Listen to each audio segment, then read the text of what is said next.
En nuestro desmadre político hay muchas claves que necesitamos ordenar conversando con un analista político que es muy claro en dar su perspectiva y en leer la coyuntura. Gracias por acompañarnos, Jeffrey Radzinski. Un gusto, Fernando. Jeffrey, primero te pido tu reacción a la noticia de la aprobación de la reelección de autoridades locales, pero con el contrabando de extirpar el nombre de los movimientos regionales, que es una manera de decir ya no habrán movimientos regionales. ¿Cómo analizas eso? A ver, en primer término, tener en consideración que esto es una reforma constitucional. Entonces se ha aprobado en una primera votación y requiere una segunda votación calificada. Más de 87 votos, entiendo, han habido 91 votos. Creo que es positivo que se permita la reelección de autoridades locales y regionales. De hecho, cuando se prohibió el 2015, y fue muy aplaudido y muy popular, hubo algunos que criticamos esta medida. Era el típico populismo que no tenía, digamos, correlato en democracias más desarrolladas que evidencien que es una buena medida. El populismo aprovechando ese temperamento antipolítico. Exactamente. No quiero más autoridades, que se vayan todos. Es saludable que los mismos actores que promovieron con tanto entusiasmo esa prohibición ahora reculen y corrijan, y creo que es una medida acertada. En lo que discrepo y creo que es un error en forma y en fondo es en la prohibición de los movimientos regionales, ¿no? Los partidos regionales, por dos motivos. En forma, porque casi ha sido un contrabando, como decías en la introducción de tu pregunta. No ha habido mayor debate en el tema. Y creo que eso no es correcto porque tiene una relevancia, como toda modificación lo han constitucional. Puesto, que ya es un truco de este Congreso, y de los anteriores también, lo han metido como texto sustitutorio. Eso significa, después que se aprobó este dictamen en Junta de Portavoces, de meterlo en la agenda, ¡pum!, se ha metido un texto sustitutorio con eso. Correcto. Entonces mi primera crítica es de forma. Eso merece un debate y particularmente creo que es un error. Y de fondo, porque digamos que es cierto que deberíamos fortalecer los partidos nacionales, pero las normas tienen que regular conductas que existen, no solo los ideales.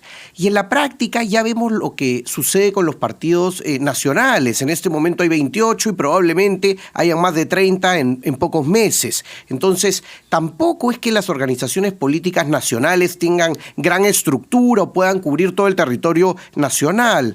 Y el tema de los movimientos regionales tiene un sentido, creo yo, para potenciar liderazgos aunque sí locales. Es cierto, o sea, merece una discusión. Sí es cierto que algunos son pues vehículos de narcotraficantes, medios ilegales, que pierden y desaparece el movimiento. Total, ¿no? Pero en cualquier caso merecería, creo, un debate. Hay ciudadanos que legítimamente participan, quieren participar en ellos y no se les puede cerrar esa puerta. Correcto. En todo caso puede haber una conciliación para forzar e incentivar que se alíen a los partidos. De acuerdo. Y nuevamente el tema de fondo, lo que subyace a todo esto. Cualquier modificación constitucional tiene que ser profundamente debatida porque debería tener una proyección en el tiempo. Y eso es lo que se está tomando no a la como un ligera. texto sustitutorio. Pasemos al Ejecutivo, a nuestra presidenta, que está con 5% de aprobación, aunque sí, seguro dirá... Otro récord. Otro récord. Como muchos políticos dirá que cuando sale a la calle, cuando viaja por el país, no es eso lo que siente. Sí, es típico de los políticos, y escuchaba a una ministra, justo entrevistabas, que señalaba eso, que en el campo no es lo que notan. Bueno, cuando uno político cuestiona una serie de estudios de opinión serios, rigurosos, y no solo de una empresa, sino de varias que coinciden, la verdad es que lo que vemos es que están negando pues lo evidente. Sí, pues esa idea de país portátil, ¿no? Sí, por las portátiles me refiero. Claro, ¿no? claro. Que le dicen, Adina. Entonces eso merece varias reflexiones, ¿no? En primer lugar, una paradoja nuevamente de nuestra política nacional, porque los que sostienen principalmente desde el Congreso de la República a la presidenta Boluarte son los que pretendían inhabilitarla hace solo 2 años. Recordemos. Y eso es común en la política peruana, sobre todo en los últimos años. Y que la sostienen con su un punto más, 6% de aprobación, claro, sostienen al 5% de aprobación de la presidenta. Claro, y hay un pragmatismo ahí, ¿no? En esa multiplicación de debilidades. Claro, de debilidades también de la movilización popular. Totalmente, totalmente. En primer lugar, bueno, desde el Parlamento, evidentemente hay un intento por seguir caminando de la mano. Desde la calle, sí. Perdón, y la segunda parte, hay, digamos, una pasividad muy grande en este momento, que es una paradoja adicional, que es, por más que hay un repudio enorme, hay una pasividad y una distancia respecto de la cosa pública y lo político también muy grande. Claro, se está confirmando, no sé si eres partícipe de estas teorías del vaciamiento democrático, que el riesgo no es el autoritarismo, sino que el riesgo es más bien que haya un gran vacío de poder, porque las instituciones son débiles y nadie llena esos vacíos. Mira, yo no lo vería exactamente así. Creo que en política los vacíos se llenan y alguien ocupa esos espacios. ¿Cómo se están llenando ahora? ¿Quién está ocupando esos espacios que no se esperaba que lo ocupen, pero lo ocupan porque los partidos son débiles, porque la presidenta es débil? Bueno, es digamos una suerte de varios actores ahí. Por un lado, creo que han cobrado más peso algunos ligados a economías criminales. Creo que tienen más peso en los movimientos políticos en general y en la dinámica política, económica y social. De repente ellos van a poner el próximo presidente o presidenta. Es un riesgo. O por lo menos van a poner a varios congresistas. Y por otro lado, lo copan espacios, digamos, de representantes de pequeñas facciones que sí tienen una relevancia muy grande o un impacto muy grande, por más que no tengan representación popular. Y otros actores que están teniendo un peso político que no tendrían por qué tener, pero de alguna forma equilibra poderes, porque ya que no hay guerra entre el Congreso y el Ejecutivo, ¿es la justicia? Sí, y eso es un problema para la democracia y más para institucionalidades débiles como la nuestra, porque debería haber un equilibrio natural de poderes, una tensión saludable en democracia entre el Ejecutivo y el Legislativo. Y no debería ser un factor, pero lo es en la práctica. El fiscal de la Nación termina siendo un actor político, sí, aunque no lo quiera, aunque él se jure apolítico, sí, pero sí, termina siendo un actor político. Termina siendo, porque si vemos la judicialización de la política, vemos el elemento, digamos, de justicia o el elemento de persecución del delito está muy presente en general. Fíjate, en los programas políticos muchas veces hay más penalistas que politólogos. Sí, y con gran acogida del público, porque nuestros seguidores necesitan que alguien les explique lo que está pasando. Y bueno, hay muchos criminales, muchos delincuentes también, o sea, hay sustancia para esa explicación también, pero lo que digo es que la relevancia que tiene en el debate político, el Ministerio Público, la Administración de Justicia en general es muy grande y es evidente y viene desde hace varios años. ¿Y qué sentido político le ves a la demanda competencial?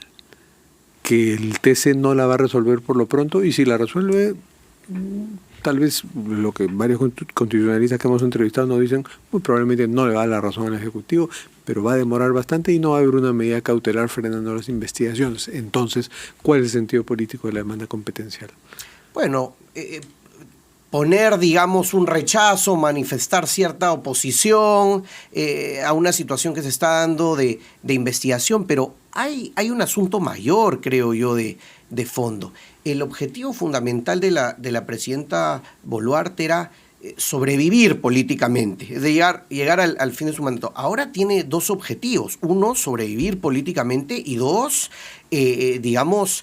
sobrepasar estos indicios razonables de varios delitos por los cuales se le está denunciando y se le investiga, y claro, tiene una protección constitucional la presidenta que solo permite cierto grado de investigación, y no se puede acusar. Sobrevivir, ¿no? Libre. Correcto. Por eso digo, ahora tiene dos objetivos, ¿no? Porque cuando deje de ser presidente en el momento que fuere, en el 2026 o eventualmente antes, tendrá que afrontar una serie de procesos judiciales, penales. Como todos los presidentes. Pero sí es cierto que la judicialización de la política es un gran problema para gobernar, ¿no? Lo es. Y no solo a nivel nacional, que es lo que más vemos. Ahora, claro, también a nivel local y regional. Claro, dicho esto, también ¿quién se mete en problemas? Pues, ¿no? Y es un arma de doble filo, ¿no? Es riesgoso para la democracia porque de alguna manera altera las estructuras que debería tener un orden democrático, y por otro lado porque es un elemento más que repele a profesionales destacados que desean entrar en política, que es lo que más se necesita. ¿Cuál es el problema? Y leí algunos artículos interesantes que creo promueven el debate, por ejemplo, respecto del Ministerio Público. Escribía el abogado Natalian Primo, el profesor Primo, y otros sobre la crisis del Ministerio Público, y creo que se deben debatir, creo que esos son temas relevantes. Y claro, al final lo que se necesita es mejores profesionales en las instituciones, claro, y mejores políticos. Por ejemplo, entonces, poner esos elementos o esos riesgos también lo que hace es repeler a los buenos profesionales. ¿Quiénes se van a presentar al próximo concurso que ya empieza para la nueva Junta Nacional de Justicia? O quienes se presentan, digamos, lo digo con respeto y consideración, los mejores profesores de Derecho no se presentan, los profesores de Derecho Constitucional, a ser magistrados del Tribunal Constitucional. Son muy pocos de los profesores más destacados que se presentan. Están litigando para grandes empresas. Entonces, digamos, tenemos que recuperar la administración pública como un espacio atractivo para profesionales destacados y recordar que eso sí es posible. Y el Banco Central de Reserva es un ejemplo claro de que sí es posible en algunos espacios tener meritocracia, tener prestigio, tener salarios competitivos y tener una proyección de carrera y de reputación. Pero mira que ahora hasta se quiere, en la administración pública se quiere destruir a servir, ¿no? Bueno, es sintomático de todo lo que estamos viendo, ¿no? Este Congreso lo que ha hecho es ir a contrarreformar en algunas pocas cosas en las que se estaba avanzando, aunque muy poco, también toca decirlo. ¿Y ves algo positivo en todo esto? Bueno, hoy día hemos dicho que está bien que se reelijan alcaldes y autoridades. Yo creo que sí, creo que eso está muy bien. Porque eso sí plantea la posibilidad de una carrera política, pues. Correcto, y más con políticos novatos, en nuestro caso, para que tengan una carrera política y sean experimentados y tengan la posibilidad y el incentivo de ser reelegidos por sus electores, como ocurre en la mayoría de democracias desarrolladas. Claro, que el incentivo no sea, como no me voy a reelegir porque no hay reelección, entonces voy a aprovechar el momento y voy a aumentarme el ingreso. Además revisaba, Fernando... Voy a mochar suelo, voy a hacer todo lo que no voy a poder hacer después. Además revisaba los fundamentos de 2015 cuando debatían en el Congreso la ley que prohibió la reelección de alcaldes y gobernadores, y lo que decían era el tema de la corrupción. Vamos, ¿ha mejorado el tema de la corrupción cuando prohibieron la reelección? Evidentemente no, por ahí no va. O sea, el problema no es gestión. El problema no ha sido la reelección, sino la no reelección. Ha agravado las cosas. Yo creo que estamos peor sin no reelección. O sea, creo que eso es algo positivo para cerrar con algo bueno, digamos, ¿no? Dentro de todo este diagnóstico con tantas cosas que nos preocupan de la realidad nacional. ¿Y crees que la presidenta, en ese doble afán, ¿no?, de sobrevivir, pero y asegurarse su libertad luego, empiece a hallar algunos culpables, algunas narrativas que la salven? Por ejemplo, a mí se me ocurre una, ¿no? Me meto con el fiscal de la Nación de manera competencial porque así voy a dirigir la mirada sobre los caviares de la justicia están contra mí. Bueno, la presidenta, que es sumamente débil políticamente, debería salir y hablar, porque recordemos que desde el 5 de abril, desde esa conferencia de prensa donde dio esos argumentos burdos en relación a los relojes y a las joyas que recibió, no se ha manifestado. Y tiene un vocero, otro vocero, un abogado, luego otro abogado, pero ella tiene la obligación como presidenta de la República. Incluso su abogado ha dicho que espera que se hable. Bueno, ojalá, porque es lo que le corresponde. Bueno, muchas gracias, Jeffrey Racinski. Terminamos con nuestras cartas sobre la mesa.